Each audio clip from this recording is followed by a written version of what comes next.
Mathabhanga college মোড় এলাকায় traffic police ও auto চালকদের মধ্যে বচসাকে ঘিরে উত্তেজনা ছড়িয়ে পড়ে। অটো চালকেরা রাস্তায় অটো রেখে যান চলাচল বন্ধ করে দেয়। ঘটনার খবর পেয়ে মাথাভাঙা থানার আইসি বিশাল পুলিশ বাহিনী নিয়ে কলেজ মোড়ে গিয়ে যান চলাচল স্বাভাবিক করে। অটো চালকদের ট্রাফিক নিয়ম ভঙ্গ করার অভিযোগ নিয়েই এদিন ঘটনার সূত্রপাত। পুলিশ জানিয়েছে নিয়ম না মানলে কড়া পদক্ষেপ নেওয়া হবে।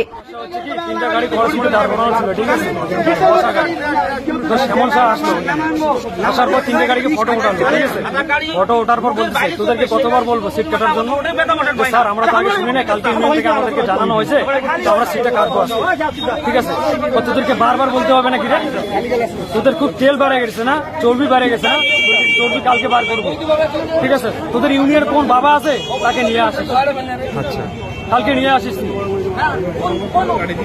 তারপর বলতেছে তোরা তো বারবার পদাগড়ক করার জন্য অভ্যাস হয়ে গেছে, বারবার পদাগড়ক করিস এখানে, এবার পদাগড়ক করে দেখিস, তেল দিয়ে লাঠি দিয়ে ঢুকাই দেবো। শ্যামল শাহ বলছে। কে বলছে? ট্রাফিক ওসি শ্যামল শাহ। এটাই আমার। এখন কি চাইছেন? আমার একটা সমাধান চাই। কি নাম আপনার? আমার নাম আজকে এর আগেও দুদিন আগে ট্রাফিক ডিএসপি সাহেব আসছিলেন। উনি কতগুলি সতর্ক বার্তা দিয়েছেন, যেমন ড্রাইভারের ডান পাশে কোনো পেশেন্টার নেওয়া যাবে না অটো, এবং ড্রাইভারের ডান পাশে সিট কেটে দিতে হবে।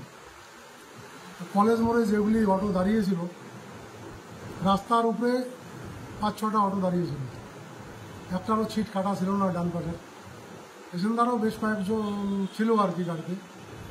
ওদেরকে বলা হলো যে আজকে 1 মাস আগে ওয়ার্নিং দেওয়া হয়েছে, ডান পাশে পেশেন্টার নেওয়া যাবে না, ডান পাশের ড্রাইভারের পাশে সিট রাখা যাবে না, আপনারা কেন এখনও কাটেননি? সরকারি অর্ডার মানছেন না কেন? আচ্ছা যাই হোক, ওদেরকে জাস্ট সরকারি বার্তাটা পৌঁছানোর জন্যই যাওয়া। তো হঠাৎ কয়েকজন ছেলে পুরো চড়াও হয়ে যায় যে আমরা কি না খেয়ে মরবো? 2-4টা পেশেন্টার নিচ্ছি, বাড়িতে বাচ্চা কাচ্চা আছে, এগুলো ডেইলি রোজগার করে আমাদেরকে রুটি, ওদের এইভাবে সরকারি অর্ডার কোনো রকম মানতে রাজি নয়, চড়াও হয়ে যায়। চড়াও হওয়ার পরে ওদের সঙ্গে একটু বাদ বিরোধ হয়ে যায়।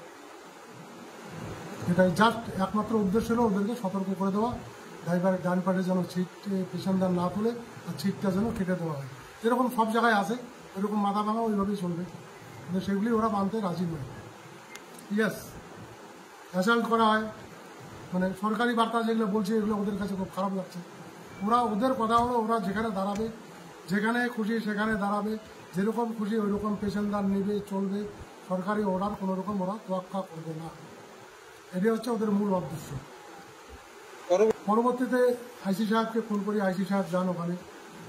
আইসি সাহেব যাওয়ার পরে আইসি সাহেব ডিটেলস ঘটনা শুনেন এবং ওদের কয়েকজন লিডারকে আইসি সাহেব ওনার চেম্বারে ডাকেন, ভালো করে ঘটনাটা আরও তদন্ত করবেন বলে।